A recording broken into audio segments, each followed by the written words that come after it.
Well, we have two more speakers left for today.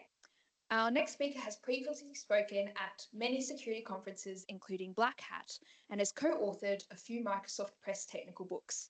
She is an active supporter of security communities across the globe and a co host of the Microsoft Azure Security Podcast. Please welcome Sarah Young.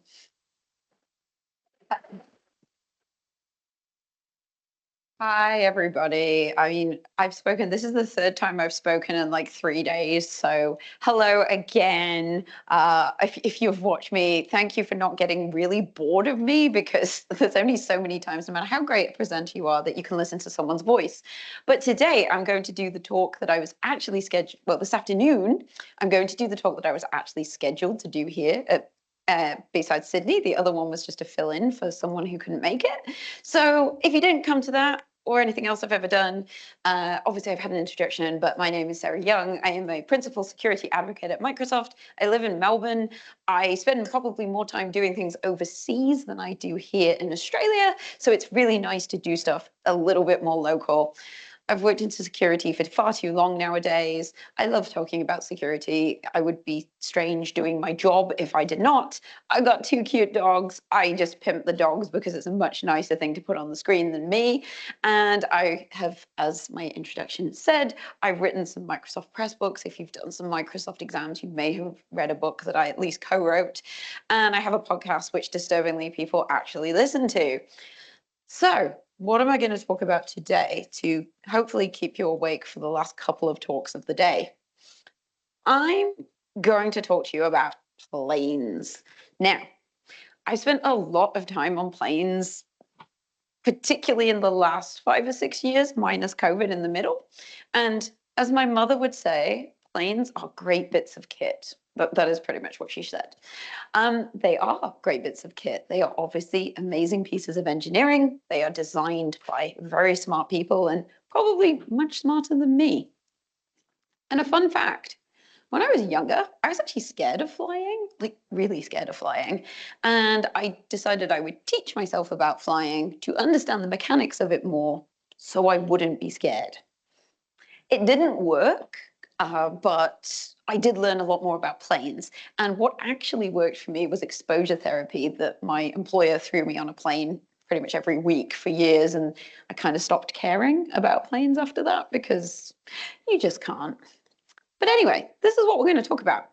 I'm going to talk about the Swiss cheese model of safety, which is used in many different industries, including aviation. We're going to talk about aviation safety management systems, how aircraft accidents are assessed, and then we're going to look at some notable aircraft accidents over the years. And then, obviously, bringing it back, this is a security conference, not a plane conference. What can we actually learn from this as security folks? So, trigger warning might be obvious, but I'm going to mention it anyway. I'm going to talk about aircraft accidents. People are going to die. So, if you're scared of flying or kind of sensitive to that topic, you might want to go because this probably isn't the talk for you. I will not be insulted. No one's actually got up and left yet when I've given this talk, but like I said, trigger warning has been done. I feel good. Another disclaimer. I am not a hardcore aviation geek. I spend a lot of time on planes, so there's kind of a bit of Stockholm syndrome going on there. And I appreciate that they are very good bits of engineering. And if I get some of the exact details wrong, if there's anyone who knows more about planes in the audience than me, I apologize. The very first time I ever gave this talk, there was actually a pilot in the audience. Thank goodness I didn't know that until afterwards. And he did tell me that I was pretty spot on. And I was like, sweet. So, but please feel free if I get anything slightly not right to come and tell me. So let's get into it. Let's start with the Swiss cheese model of safety. You may be familiar with this. Now, it is actually called, its real name is called Reason's model, but commonly referred to as the Swiss cheese model. It is based on a chap called Reason. He actually studied at the university I went to, and it's a model about how to do safety. So it's not specific to security. It's any industry where they have to consider safety. So that could be aviation, it could be mining, it can be medicine. They all have to look at these kinds of things. And if we have a look at this, you can see we have hazards, which we would probably call threats in security.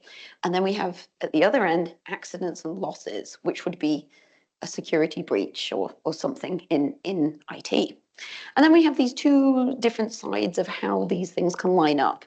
One is active failures. An active failure is when something goes wrong. Someone makes a mistake. So in terms of aviation, because that's what this talk is, maybe the pilot makes a mistake.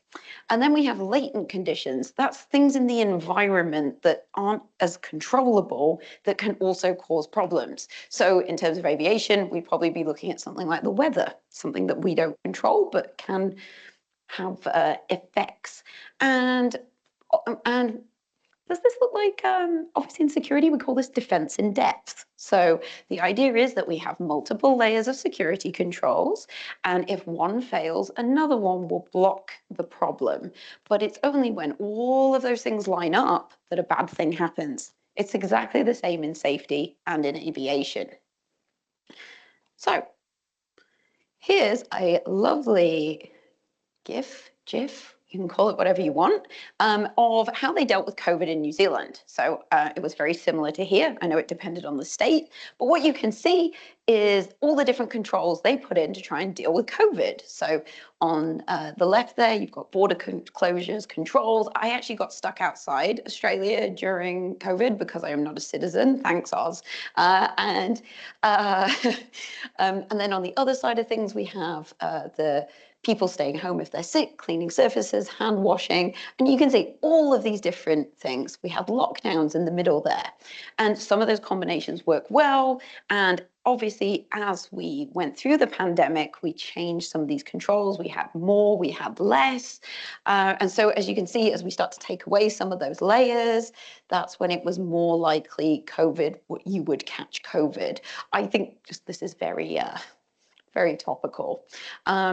And the more controls we had, the more restricted people felt. I mean, I know this is New South Wales, but anyone from Victoria and did the extensive lockdowns, I actually missed them, which was great because I was in New Zealand. But we were living like it was 2019 and 2020, mostly, apart from no overseas travel. But this is going to go round and round. But the point is that actually lots of different industries use this idea of multiple controls. So aviation safety management systems. Now, who here has done risk assessments and stuff like that for their organization? A few hands. Me too, because for my sins, I used to work for a Big Four. Sorry if there's anyone from a Big Four in here. And so I've done plenty of risk stuff in my time. Now, have a look at this then. And even if you've just done security standards internally rather than risk assessments, have a look at some of the things they do in aviation and see if it looks familiar. They have policy and objectives, and that's where they assign key personnel and accountability for things. They do risk management, which is identifying hazards, things that could affect the plane and the safety of the passengers, and risk mitigation. Never heard this before. Safety assurance, which is the monitoring and the measuring of those controls. You know, we've put a control in, but how effective is it? Is it any good? And then finally, training and education. Have we fishing training, anyone? Anyone not done fishing training? Seriously? Have you ever worked? Have you done a job? Okay. Where's your fishing training? Silvio, no. Do you not have fishing training? Oh no, you're just elite. You're too elite for fishing training. It's all good. Anyway, so we have training and education. Now, what's really interesting is in aviation, and I took this from the Australian Civil Aviation Authority's website, they have something called positive safety culture. And of course, we talk about security first culture, security awareness, but they are so much more mature than us. Have a look at what they've got here. We'll go around the circle a bit.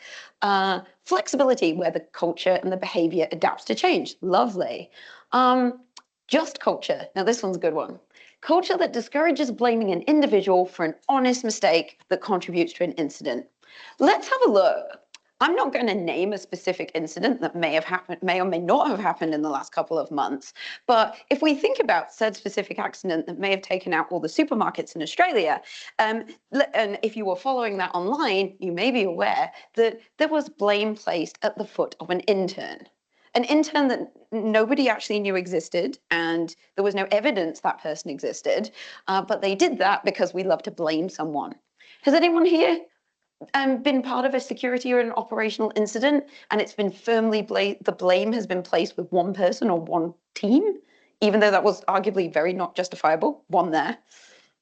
The rest of it, yeah, there's people like, we did. So, yeah, we blamed them. So, and so and same problem in other industries, you see. Whereas they in aviation say, no, we want people to speak up. We also want to look at what other factors accounted for things rather than just going, they did it, they're crap, let's move on. Also, looks and collects and analyzes data to improve the safety. Now, we do, reluctantly, I would say, do incident post-mortems, but I would say generally in security, we do them generally if I'm just watching. That's my sticker. Hey, I didn't know they rolled. I would say generally, and you may have a different experience, that we do post-mortems quite reluctantly in security. We do them, if like it's so. If the incident's been so impactful and everybody knows about it that we have to do one rather than doing one for the sake of doing one. Now, the airline industry doesn't quite have that luxury because if a plane crashes out of the sky, people notice kind of every time. So you sort of have to do it. So slightly different. They do say that the best safety, best improvements are often written in blood, which is horrible, but I believe that is a phrase they use. And reporting culture. Do you report a near miss? If I realize a near miss is kind of a bit of a funny one in security. Do you report things where you think you might have messed up but you're not sure? Does your organization encourage this? Oh, you do. Lovely, lovely. Good on you. Anyway, I think that they have. It's not dissimilar, but I would say they're way more mature than us at this stuff. So look at this diagram. This is the kind of flow chart for their risk management. Does it look familiar? Let's go from the top. Identify the hazard. Analyze assess the risk, the actual severity of the risk. Look at the probability of the risk. Is this acceptable? Yes, no. Yes, we accept the risk and document. No, find some mitigations, go around, implement new controls, wash, rinse, repeat. God, that's not exactly the same as what we do in security. Because I think one of the things as security folks that we like to say is that we think that the problems that we deal with are unique. Like no one else in the world has to deal with, risk and the probability and the severity, and 100% loads of other industries deal with it. I mean, literally, this is what we do. So look at this. This is a direct screenshot from a very old PowerPoint, as you can see by the stunning clip art. This is from the ICAO, which is the International Civil Aviation Authority. They talk about safety management systems. And look at this. We need to incorporate safety into everything, not just the planes. It's not just, make sure the wing doesn't fall off. It's the people, it's the tools, the materials, the software. And then this is the one I love the most. Maintain a balance between production and protection. Now, I think this is much more easily demonstrated in aviation, because if you wanted to keep your plane 100% safe, no risk at all of there being a crash, the plane has to stay on the ground, right? There are no passengers on the plane, they stay in the airport. But there's a problem there because then no one's going anywhere and there's literally no point having the aviation industry. Now, we also have this problem, right, in security. But ours isn't so obvious and clear cut in the same way, but we are also trying to balance production and protection. Because if we put probably every single security control we could possibly think of in, the production would be severely limited. And so we have the same problem as they do, but there's no question in their mind that the planes have to fly, whereas I think there are some pedantic security people who would possibly put in every single control that they possibly could, irrespective of whether that means the business can do business. We are definitely getting better as an industry at that, but I don't think we're as good. So yeah, just lol at the bad clip art. I mean, God knows how old this slide is. I also stole another slide from the ICAO. And here, this is them tracking how aircraft accidents have gone down over the years since they started doing more thorough reviews of what happened. So you can see kind of before 1950, I mean, that's, arguably, this is, in the very early days of aviation more generally, that the accidents have come down quite significantly. And if you think about how many more flights are happening as well every year, that's a huge, huge, huge reduction.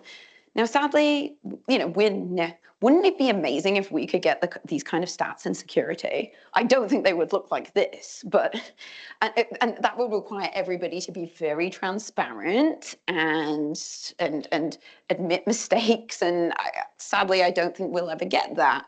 But if it's really cool to see how, as they've spent more time analyzing and learning and sharing information about how things have gone wrong, accidents have gone down. They haven't stopped completely. That's never going to happen. But actually, plane crashes were much more frequent in the past than they are now, especially relative to the number of aircraft that are in the air, which is significantly higher.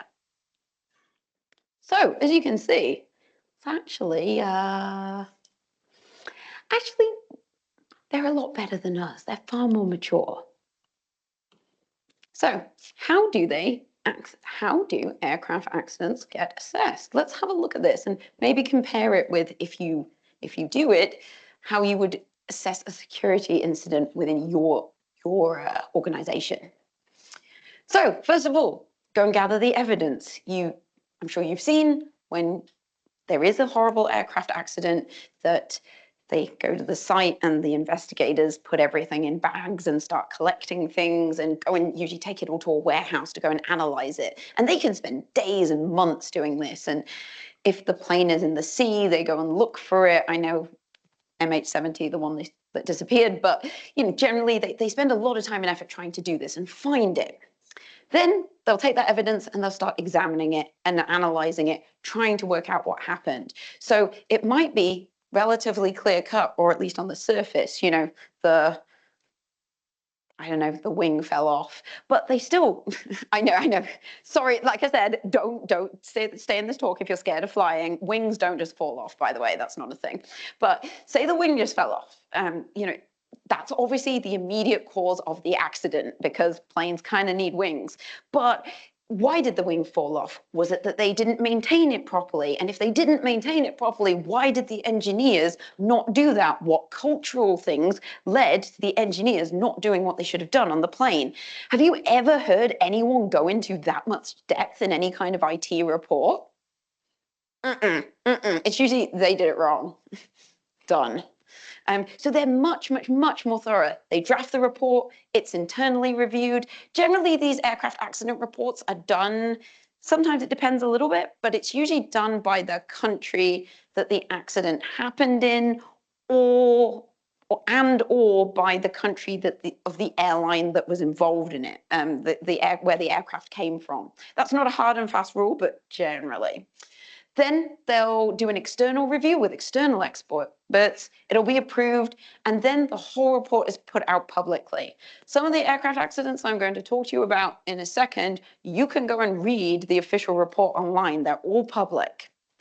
Now, of course, as I said, you can't hide a plane crash like you can potentially hide a security breach. And I think the fact that means that they have to, they've got no choice really but to do it publicly, whereas most companies I think will try and keep it on the down low unless they're forced to if it's something very, very public. Though we do know that mandatory breach reporting legislation is coming in some parts of the world, so maybe we'll see that change and people will start being more open with these things. But of course we know that people want to protect their reputations, and I think short of jurisdictions mandating it, we're not going to see the same sort of transparency in security, which I think is a shame, because if you share all these, how accidents happened, people can learn things.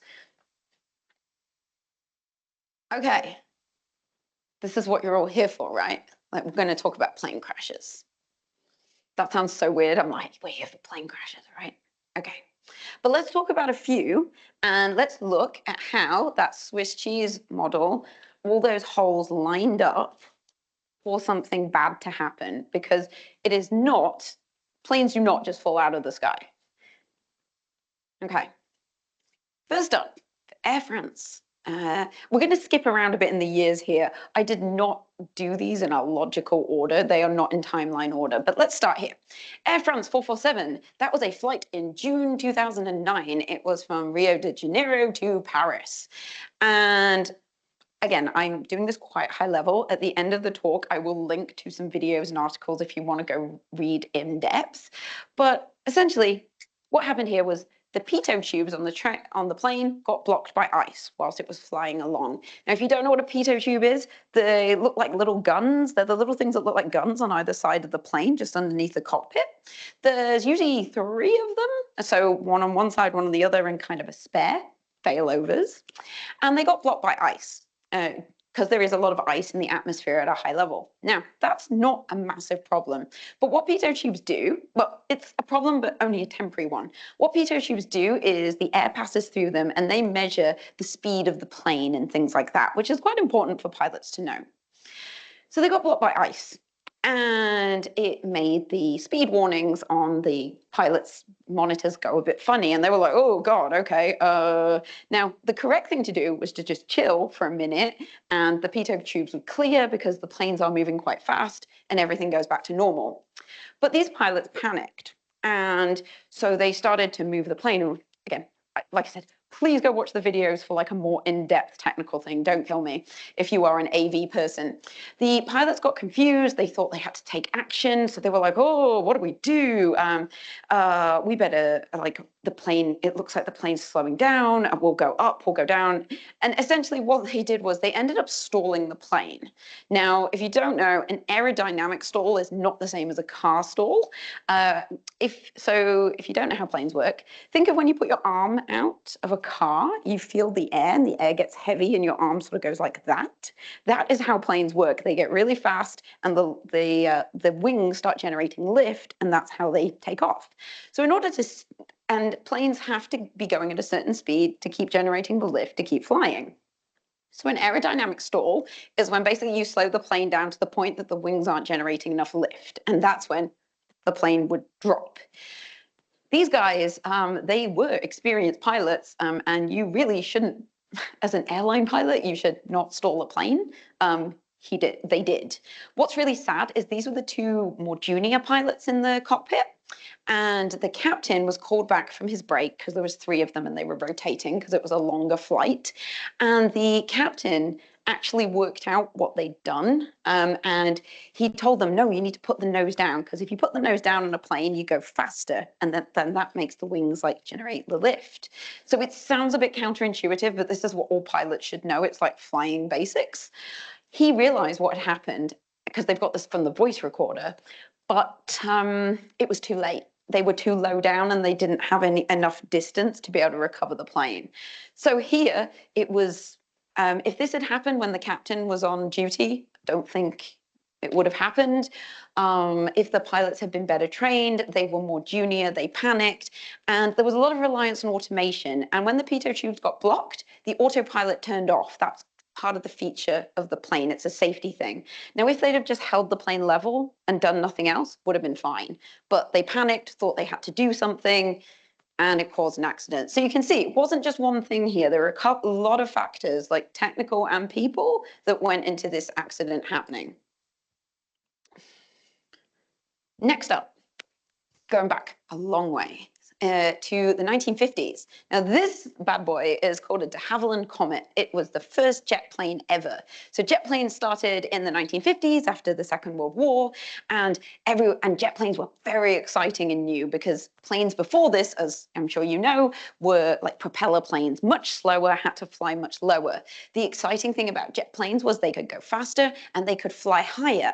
But with flying higher, that meant that they needed to pressurize the cabins to keep, because anyone here not flown on a plane? At some point, great. Probably no one's going to admit to it anyway. But I think everyone's flown on a plane. And when you fly on a plane, your ears pop as the pressure changes. And that's because when you get above 10,000 feet, you need to keep a different pressure in the cockpit of a plane. And the reason for that is because humans can't breathe the air above 10,000 feet because it gets too thin and there's not enough oxygen and you'll pass out. There's actually another aircraft accident about that, but this is not in my talk today. So the plane needs to be essentially watertight, airtight, so it can maintain that pressure of below 10,000 feet so people can breathe. Now, these jet planes were the first planes they had to do this with because new technology. Now, for those of you, I know it's a bit small at the back, but can you see something different about the windows in this plane? They are square. Have you ever seen a plane in real life with a square window? So these planes started flying in the 1950s. They weren't very long range. They used to only do an hour or so here or there, particularly around Europe. And a few of them crashed and they didn't know what happened. And this was the 1950s, so they didn't have so much monitoring. There were no black boxes. This was the very early days of air crash investigation. So they would go to the wreckage, they would try and work out what happened. And it happened 2 or 3 times with these planes. And it was the same thing. The plane seemed to kind of blow up in the air and they couldn't work out what had happened. They were like, is it a bomb? Like, what has happened to these planes? It's happening multiple times, so there must be a problem. And we didn't have the same kind of telemetry that they had back in, well, we have way more telemetry now. What it transpired was, but they had to get a few wreckages before they could work this out, is that the square windows, when the plane took off and it pressurized, it would put stress on the corner of the windows. And then when the plane landed and came down, it would put more stress as it depressurized. And the problem was with the shape of these windows, there was too much stress being put in the corners. And so what was happening was, at some point, it would stress and stress and stress, and then the metal would fatigue and break, and then the plane would effectively blow apart because the pressure inside was higher than on the outside. And they realized when they did more analysis, it was due to the shape of the window. And that is why now you see all plane windows are that kind of ovally shape, which equally spreads the pressure when you pressurize and depressurize. I think, to me, what's the most interesting about this is that jet planes were brand new, like brand new. It was a brand new technology. And they literally didn't think of this. So thinking about this in security terms, everyone's starting to use AI, everyone's using AI. It's a new technology. We don't know what we don't know about it, right? We just don't. There's a lot of stuff. We have some ideas of what might go wrong with it, but it's still a new technology. They just didn't think of this. They just did not think this could be a thing until they started having these accidents. And that is why nowadays you do not see square windows. And I've just literally talked over my other slide already. Because I do that, but also, they didn't have a lot of accident investigation procedures at the time. So unfortunately, I think 2 or 3 of these de Havilland comets crashed before they worked out what the problem was. But pressurized cabins were new technology. They didn't understand the risks. Next one, Air Blue. This was in July 2010, so a little bit more modern. If you've never heard of Air Blue, I hadn't before I started watching lots of YouTube videos about planes. They are a Pakistani airline, and there was a flight flying from Karachi to Islamabad, so a domestic flight. Long story short, the plane flew into a mountain range rather than landing, which was clearly not the intended thing to do. So the plane was coming in this way. I don't have a pointer today and I'm not tall. So it was supposed to come in here, loop around and land on the runway, which was here. But instead it went up here and then crashed into the mountains right up there. which clearly would not be the intention of the pilots. Now, what happened here? So this was pilot error, but there are a number of factors that went into it where it could have been caught and wasn't. So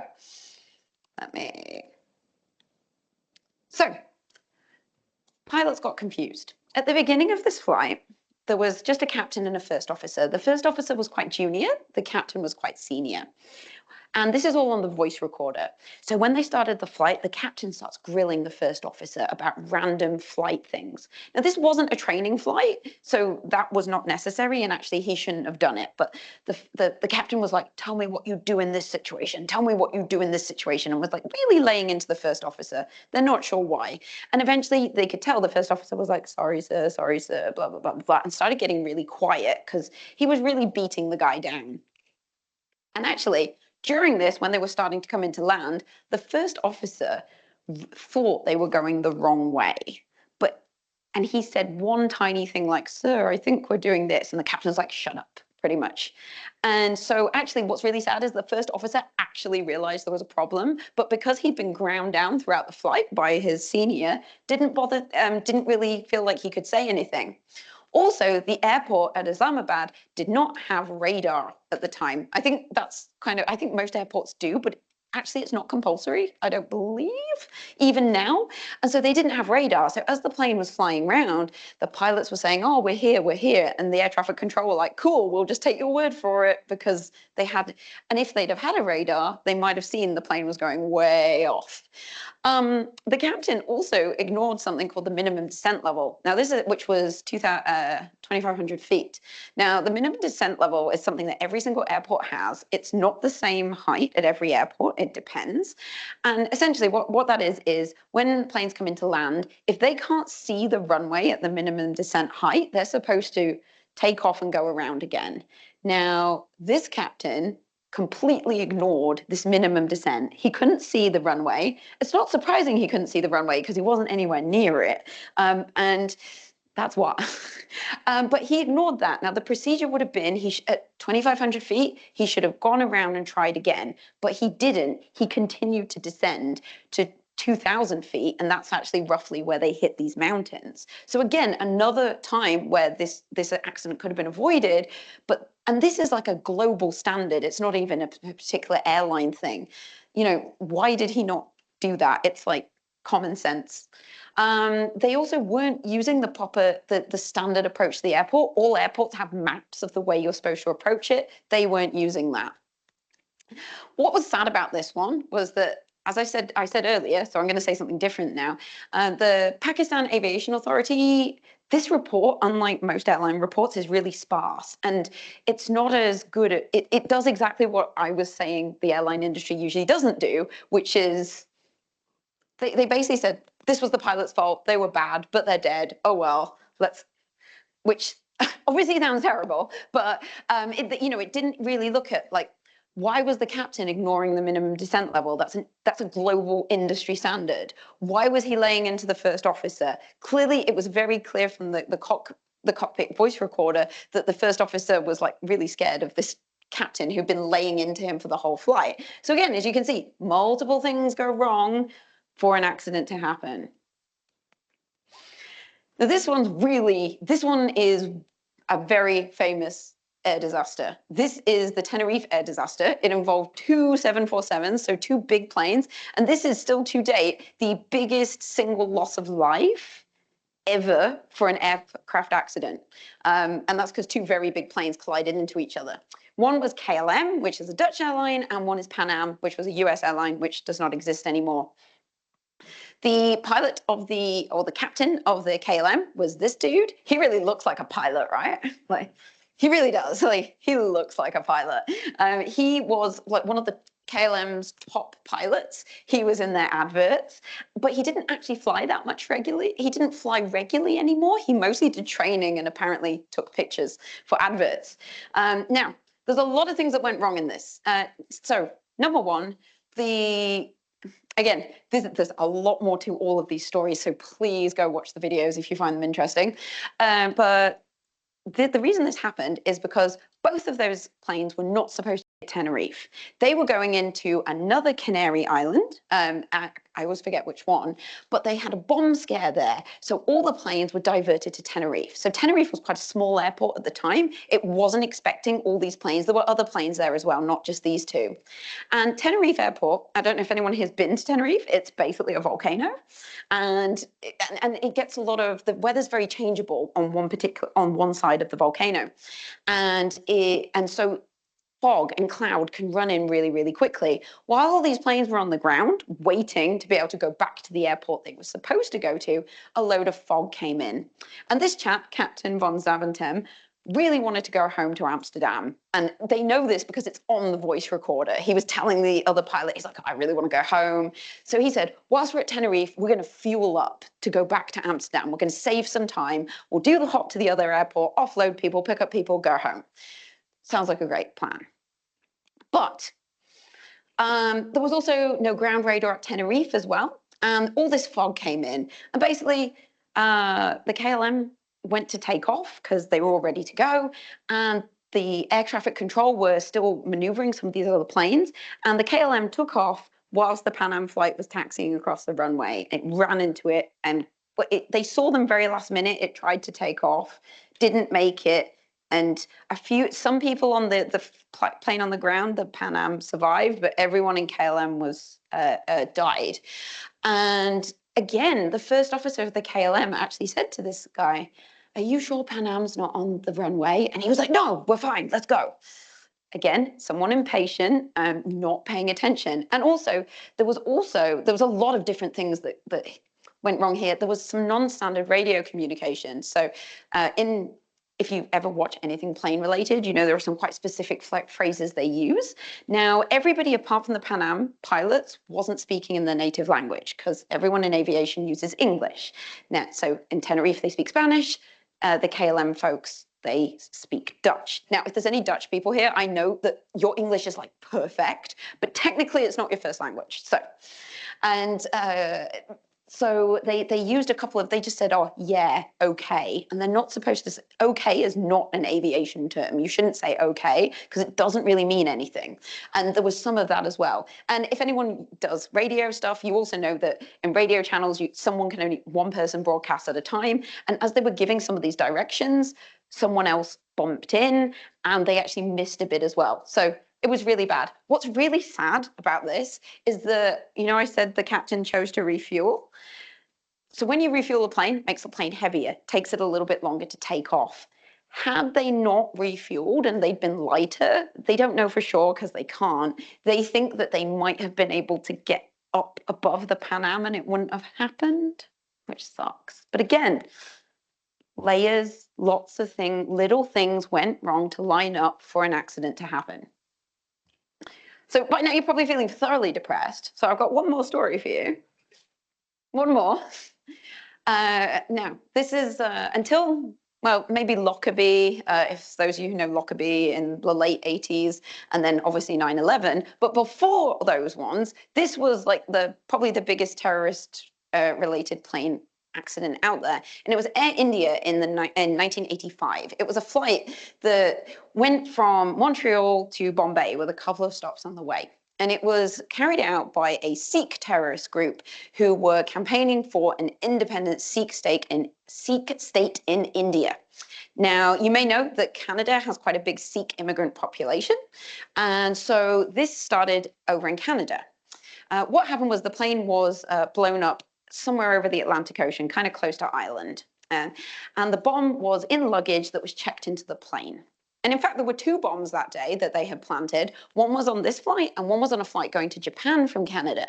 And that one, the plane got all the way to, it actually got all the way to Japan and the plane was back on the ground and it blew up on the ground and killed a baggage handler. So not good for the baggage handler, of course, but slightly, fewer people died.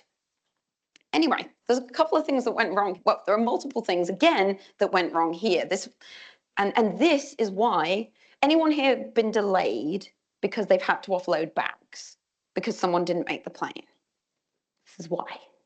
Well, there's another one as well, but the two reasons why. that they will never carry bags where the passenger isn't on the plane anymore, or if the passenger's not made the plane.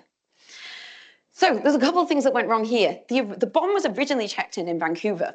And the gentleman who went to check it in, the terrorist gentleman, he went to the desk and said, I want to check in my bag all the way to India.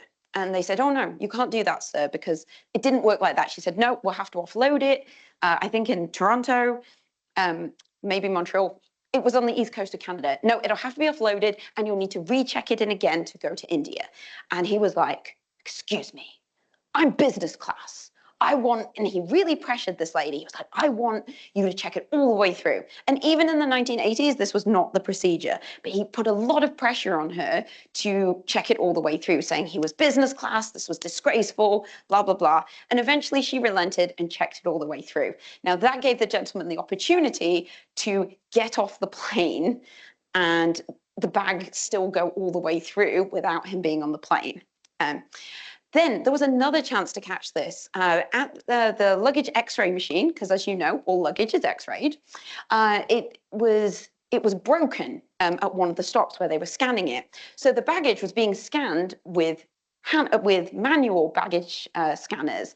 Now, actually, one of the devices beeped on the bag in question, but the baggage handlers didn't use these scanners very often, and they'd been told that these scanners you only needed to pay attention if there was a big beep, not a little beep. So although it actually detected something, their training wasn't good enough, and they let it go through.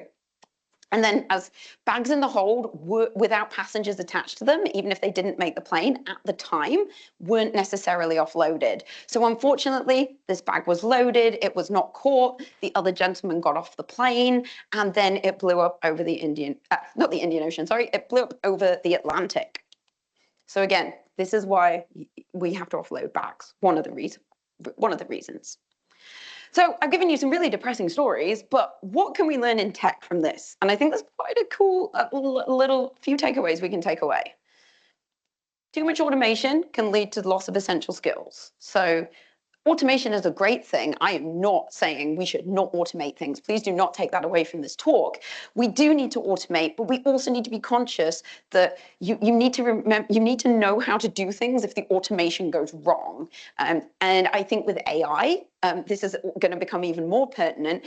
That we're going to start to automate things with AI, and will people forget how to handle the things that the automation is doing?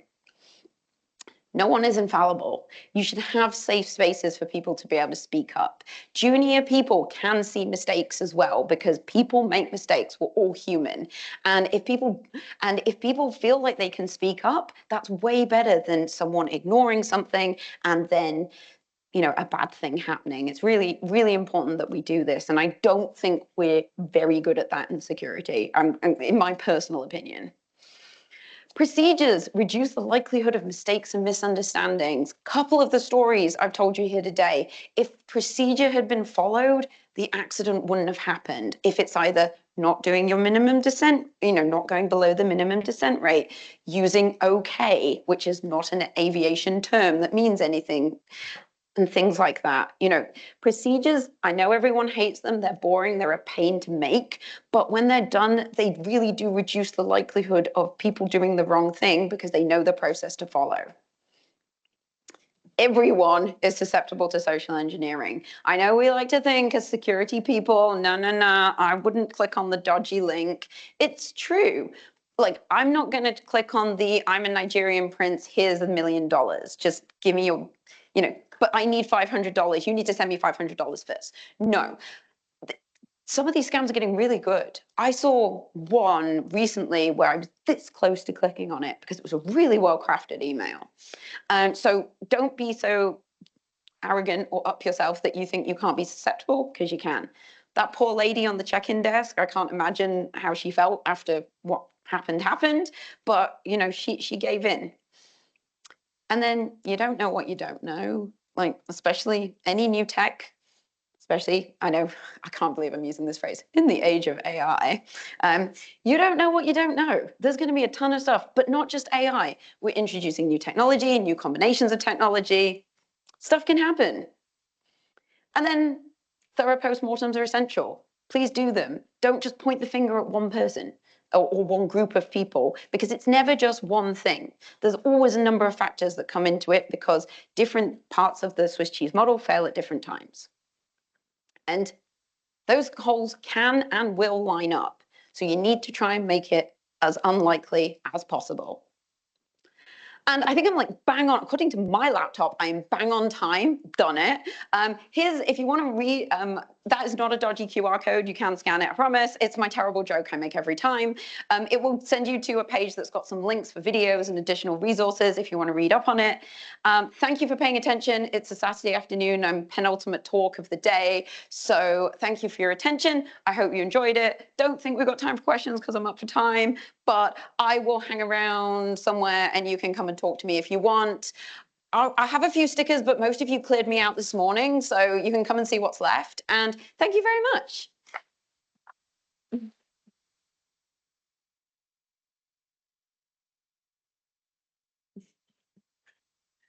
Smashed it. Bang on.